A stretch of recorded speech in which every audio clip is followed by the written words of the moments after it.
How we doing, everybody? Welcome back to another episode of Wisconsin Sports on the Go with Trage. We have a special guest joining us today, Amanda, my other sister. You guys have heard Kaylee before. Here comes Amanda into it. She's a little bit more in depth. Don't tell Kaylee on Badger sports. So we got her in here to talk some Badger football today. Big win. You'd want to call it a big win against Buffalo there on Saturday.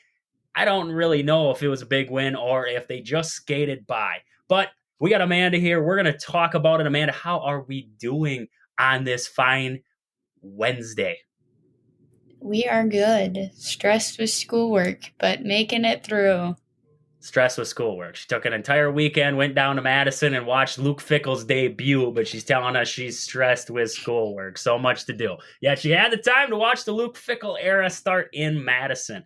Amanda, starting out, I just want to know, how was the atmosphere at Camp Randall leading up to the game? I mean, I know you were out there seeing kind of what the tailgating was, kind of what the people were like. I mean, what was it? Was it excitement in the crowd there to see this era start for Luke Fickell?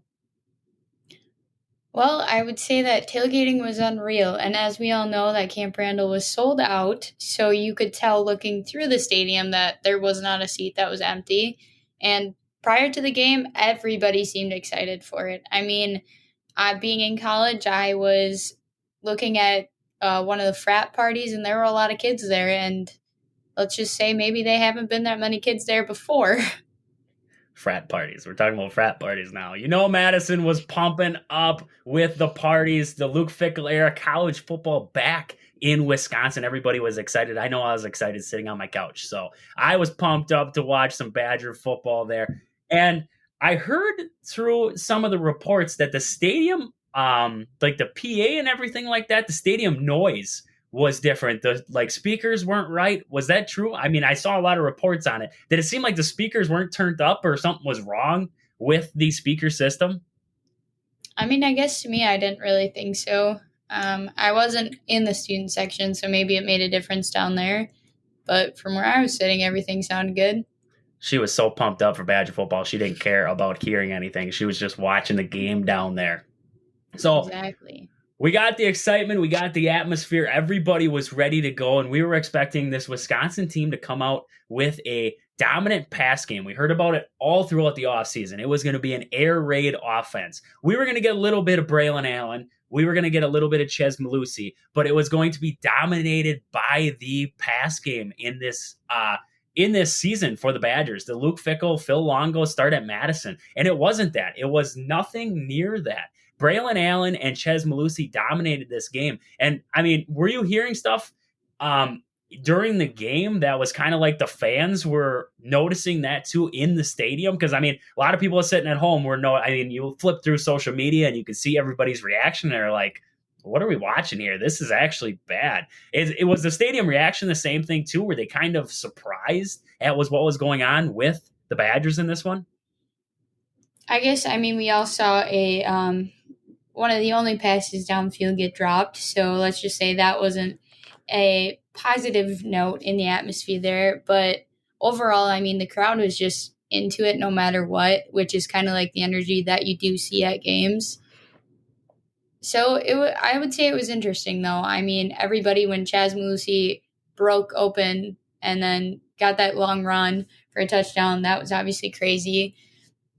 And overall, I would just say no. Like, it wasn't a negative atmosphere, even though some people, like ourselves, were sitting there watching it like, what kind of football is this? This is not what we were all expecting.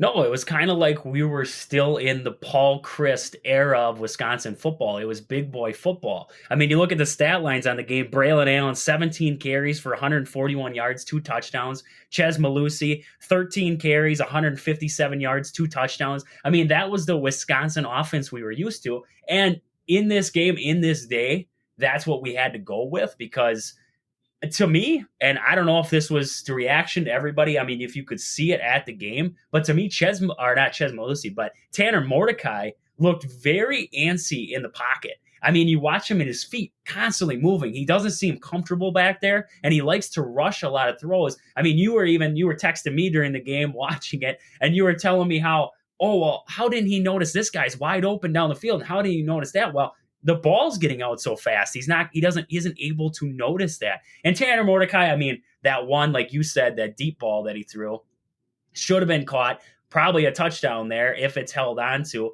And then later in that possession, an interception thrown by Tanner Mordecai, an ill-advised interception. And both of his interceptions were pretty pitiful throws. And that's where I was like, that one interception there, if that ball's caught, he's not even on the field anymore. But I guess, what was your reaction to seeing Tanner Mordecai there? We were expecting a lot out of him coming into this season. 7,000 yards at SMU. I mean, just a great quarterback coming into Wisconsin. And we got almost like watching Graham Mertz again there for a little bit. He settled down a little bit, but the run game helped that. But I guess, what was your reaction watching Tanner Mordecai for the first time there at Madison? I would say I was a little disappointed. Well, then again, I mean, like you said, he's kind of reminds you of Graham Mertz, like plays good one day or one possession, doesn't necessarily play good the next possession. And I mean, it could have changed the game when Skylar Bell did drop that ball downfield. That shifted the momentum a little bit. It did not make Mordecai any more positive in waiting in the pocket a little bit longer to throw a deep ball. Yeah, and that's what I saw that entire game. There was a struggle, and just like you expect a guy with his experience, his age, to be a little bit more calm, cool, collected in the pocket. He's a been there, done that guy, and he seems so antsy. Like, I got to get the ball. I got to get the ball out of here. I can't have it in here. Wisconsin's line didn't play that bad. I thought their line actually did really well in this game. You look at how many holes they opened up for this run game in there, and I don't know if it was my reaction watching, but son of a gun, why is Braylon Allen, let him start in the pistol or back in the deep eye and let him run forward? You get Braylon Allen working ahead. He's got a lot more. I mean, look at that body of that guy. I mean, he's huge. So you get him that room in front of him. He's going to break tackles. That's what he does. But why, did you see that a lot starting in the shotgun there? He had to move side to side. That's not Braylon Allen's game. That's more Ches Malusi. But I think Malusi was an underlying star in this one. Who was your star in this one for the Badgers there on the offensive side? I would say Malusi. I mean, like we all saw, he was picking up yards left and right. And I mean, Braylon Allen is obviously a good running back, but he's bigger. He's not that guy that can, like you said, move side to side as well. He's a bull in the china shop, run as forward as fast as you can. Got to do what you got to do. It makes it happen. Yeah. And I mean, he does a pretty dang good job of that. But start him deep in the backfield and let that son of a gun get running, because once he gets running, there ain't many guys who are going to stop him right at the line. He's going to move the pile as far as he can. But a thing that I saw too with this Wisconsin team is the defense. The defense seemed to struggle a little bit there, especially in the run game. And looking at it there, Buffalo had 122 yards on 30 attempts. That's not too bad, but it seemed like the front seven for Wisconsin lost a lot of the battles there. The defensive line wasn't quite as good. I mean, replacing a guy like Kinatu Benton from last year in the NFL now, replacing a guy like that's tough, but you expected with this Wisconsin team. We watched the transfers coming in throughout the offseason. We're like, okay, Wisconsin's defense is going to be fine. But it just seemed like that Wisconsin front was getting pushed over. Is that what it seemed like? I mean, watching on TV, you can only see, so much of the game. You can only see so much that's happening. But it seemed like Wisconsin's front seven there on their defense was just, getting kind of manhandled by Buffalo. Is that what it seemed like there? I'm going to be honest. I thought they looked small. Their first defensive attempt, I was like, these guys are probably 100 pounds less than what they were last year. And I mean, not saying that in a bad way, like maybe they are more athletic being smaller, but not necessarily when you go up against a team like we will face down the road. Michigan, Ohio State, all these guys pack their line. But if we don't have something to contend with that on the other side, it's not going to end well. Yeah, yep. I completely agree with that. And a big guy I saw was Hunter Wohler there, the safety number 24 for the Badgers. He was flying all around the field. I mean, there wasn't a play. I think that's what helped the run game a lot, was having him at the safety spot, being able to come up there and make plays there for this Badger team. I guess, were you impressed by the play of Hunter Wohler there for the Badgers? He didn't pack the stat lines, but it seemed like he was in on every play. I would say so, yeah. I mean, like you said, he's the reason that the run game got stopped, which it's unfortunate that it comes down to him. There's a few guys before him that could probably tackle the person running, but unfortunately that wasn't the case. But he did save that game from being broken open on Buffalo's side. And that is very true right there. Looking at the stat lines for this one, we'll run over the box real fast. Tanner Mordecai was 24 for 31, one touchdown, two interceptions on the game. We talked about Malusi and Braylon Allen already. Will Pauling played really good at the wide receiver spot. 5 catches for 55 yards there. Tight end Tucker Ashcraft, 2 catches for 36 yards. So the wide receivers, I mean, you look at it, and we were expecting this dominant air raid offense. The wide receivers weren't really, I mean, Will Pauling had a decent game. We weren't really expecting Will Pauling to have a greatest of games. He wasn't the big star we were expecting at this wide receiver core, but the wide receivers really didn't play a factor in this one for the Badgers as much as we thought. That's what I saw, at least. Well, I mean, like I was texting you during the game, I saw guys like Shimmer Dike downfield almost every possession. And was he ever getting the ball? No. And that, Yeah, to me, that's unfortunate because he's a guy that when he gets it, he's gone. yeah, a playmaker And for this Badgers team. And it just seemed like, I mean, it didn't seem like Wisconsin's line was getting pushed around, really. I mean, they were holding the front. Mordecai had time in the pocket. He rolled out a lot out of the pocket, but he had time in there to make the throws. It was just one of those things where he was rushing. He was antsy. He was rushing. First half looked worse than the second half. I think in the second half, he calmed himself down a little bit. But I think in this game, it would have benefited. I mean, they had the 30, at that time, it was 31-17.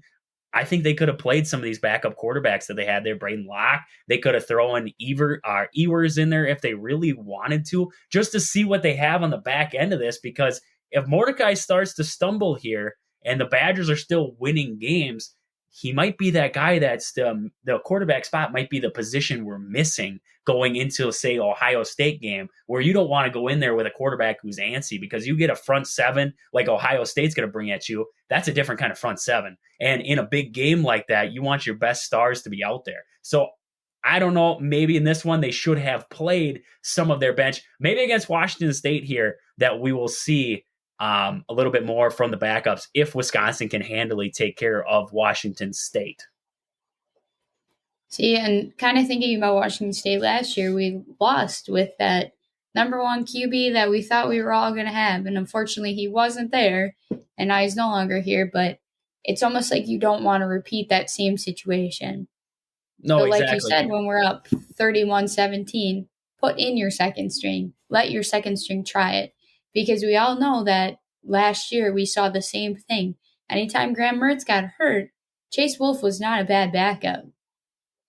Yeah, no, I mean, it was one of those things where in a game like that, why not? You're going to have a couple more opportunities here. You might see them against a team like Georgia Southern, maybe Washington State there yet early on in this season. But I think this game was an opportunity to throw them guys in. But with that, having you on the show right now, because I don't know how often my guests come back. They come and go. They don't want to come and see me anymore. They don't want to talk Badgers. We'll have you back at some point talking Badgers with us. But I want to run through the schedule here with you. I've ran through the schedule with everybody I've had on, so I want to run through the schedule with you here. So we have Buffalo, got the win against Buffalo. So coming up here, Washington State, 6:30 start there at Washington State. What do you got for a win-loss in that one for the Badgers? Well, I always want to hope there's a W on the end of that. But like we saw last year, it doesn't always work out that way. But I'm rooting for him. I think that those first game jitters are going to be gone, and we're going to see that team that everybody thought this transfer portal was bringing in. So 2-0 start for the Badgers here, heading into a Week 3 matchup with Georgia Southern. I would also like to see a W there. We got a 3-0 start for the Badgers, heading into a Big Ten matchup at Purdue. Oh, man. Well, we always want to start the Big Ten off hot, so let's go with the W there. We got a 4-0 start for the Badgers, heading into a matchup with Rutgers. I'm surprised they still have a football team. W. We got a W for the Badgers there against Rutgers, heading into a matchup against the Iowa Hawkeyes at Camp Randall. I'm going to go with, because of the atmosphere, we're going to bring a W home. 6-0 If it happened start to for the be in Badgers. Iowa, I don't think it'd be the same. 6-0 start for the Badgers, heading into a date at Illinois before they go and play Ohio State. Let's keep the hot streak alive. A 7-0 start for the Badgers, heading into that Week 8 matchup at home against Ohio State. Nobody knows where. Right now, Ohio State's sitting at number 5 in the country. Nobody knows where they'll be sitting coming Week 8. But a Week 8 matchup with Ohio State at Camp Randall. What do we got for a win-loss there for the Badgers? Can we come back to that question following Week 7? We're going to take a following Week 7. How you want to come back to that? You want a little bit more time. Yeah, I need to just see give the me big a one hesitated answer. Yes, because it's at Camp Randall. A win against the Ohio State Buckeyes. 8-0. Luke Fickell beats Ohio State, his old team, brings a win to the Badgers, going into a Week 9 showdown at Indiana. What do you got for me about Indiana? Indiana, I picked them to play close with Ohio State this last week, and they did, 28-3. 28-3 doesn't sound close, but it was closer than that at the half. It was 10-3 at the half. Well, if the Badgers come off beating Ohio State, I think they could easily beat Indiana. We got a win for the Badgers, a 9-0 start, heading into a Northwestern game at Camp Randall. A W, just because I dislike Northwestern. We got another win there, a 10-0 start. Nebraska comes up next, another Camp Randall under the lights. I predict this one to be under lights. Yeah, then let's go W. W for the Badgers there, 11-0, heading into the game for the Paul Bunyan's Axe at Minnesota. Since I'm attending this game with Blake, they better take home a W. Is he a Minnesota fan? He is. What a loser. If it makes you feel better, I have a pin that says beat Minnesota. That's better. That's better. We can live with that. We can live with that. That's good. So we have a 12-0 start for the Badgers heading into a Big Ten championship game. They beat Ohio State there in the regular season, so probably Michigan they'll get there in the Big Ten championship. I like the way you're thinking here for the Badgers. I wish it would happen. I'm going to give you about a 25% chance it's going to happen, but I wish it's going to happen. If they beat Ohio State, they will lose a stupid game to either Northwestern or Nebraska. I'm just telling you now, it's got to happen. It would be Northwestern. The Badgers love to fail. They love to fail us at some point in the season. Usually it's against Ohio State, so if it's got to be somebody, it's going to be Northwestern. It's got to be Northwestern. Let's just think back to the last time they went to the Big Ten championship. Alex Hornibrook doesn't throw an interception all game. Hey, that was a good start. We were winning. We were winning 21-7 at one point. We were up big in that game against Ohio State. We started out hot. Didn't end hot. Second half was a rough one. If they just played the first half, we would have won the game. For some stupid reason, they put in that second half. You know, I'm just going to, as much as I want to be positive, I don't think they take the Big Ten championship home this year. The positivity's out of Amanda here on these Badgers taking home a Big Ten championship. But with a 12-0 I would love to see it happen. With a 12-0 season, lose to Michigan, play close in the Big Ten championship game, potential for a college football playoff berth is still on the table. So I like the thought there. Maybe even with an 11-1 season, if you go into the Big Ten if you lose to Ohio State, beat Michigan in the Big Ten championship game, still the potential to get into the college football playoffs. So I like the ranking. I like the rank there you have the Badgers at heading into the rest of this season. But with that, Amanda sadly has to drop off. She doesn't want to talk Brewers. She's just a Badger fan right now. She can't focus on too many sports. She's got a lot of homework going on. She said she'd jump on though if the Brewers make the World Series. Amanda will be on every day to talk Brewer baseball, game 1 through game 7, because we know the Brewers cannot win it in 4. So they will go 7. So she will be back on if the Brewers make the World Series. But Amanda, it has been awesome talking Badgers with you. Thank you for being on the show tonight or today. Thank you for having me. You got it. We'll have you back when they play at Illinois. We will have you back because then we can get your total prediction on if they will beat Ohio State or not. True that. But it has been real. Thanks for joining us, Amanda. Goodbye, everyone. Doses. And with that, guys, we are going to jump into the Brewers real quick. We're going to talk about the Brewers and the Pirates. They just took care of the game 2 last night, 7-3, the final there in that one. Brandon Woodruff got the win for the Brewers. 7 innings pitched for Woodruff there. Just checking out his box here. 7 innings pitched, 2 hits, 2 walks, 6 strikeouts. Woody looked great for the Brewers. Chafin came in then, 1 inning pitched, 1 hit given up, and 1 strikeout. Clayton Andrews, I wish Clayton Andrews could pitch, but he has been struggling for this Brewers team. He's a AAA guy. Just like Castanera, he is a AAA guy. No innings recorded. 3 earned runs, 1 home run given up. Elvis Peguero actually came in for him and finished it out. 1 inning, 2 hits given up. He finished it out for him there late. Looking through the Brewers box on the game there, hitting-wise, Yelich 0 for 3 on the night. He had an RBI, though, on a sac fly.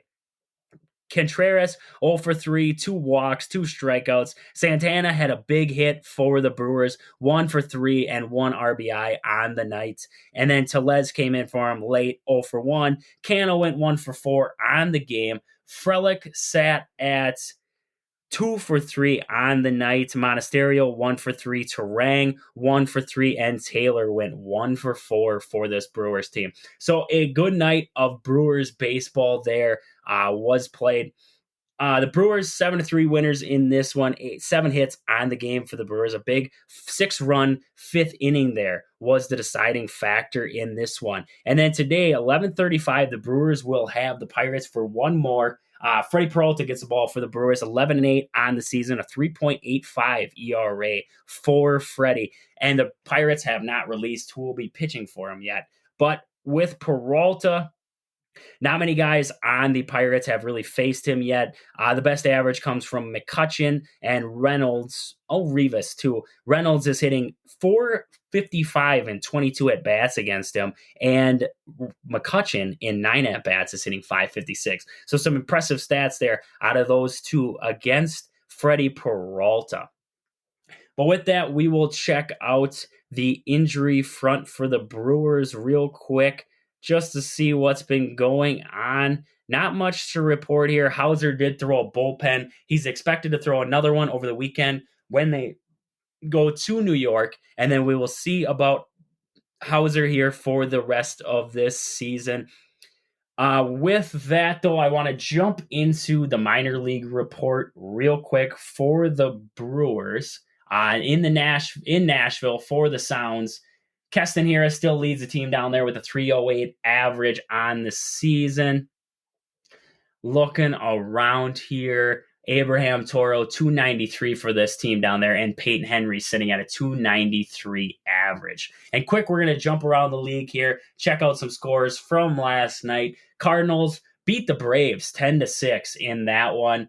The Mets took care of the Nationals 11-5. Dodgers lost to the Marlins 6-3. The Reds beat the Mariners 7-6, and the Cubs lost game 1 to the Giants, and then took game 2 then 11-8. So Cubs lost the first one, won the second one. Good to see the Cubbies take a loss there. The Brewers moving up in that division, or in the division race here, heading into the home stretch. They are 3 games up as of last night.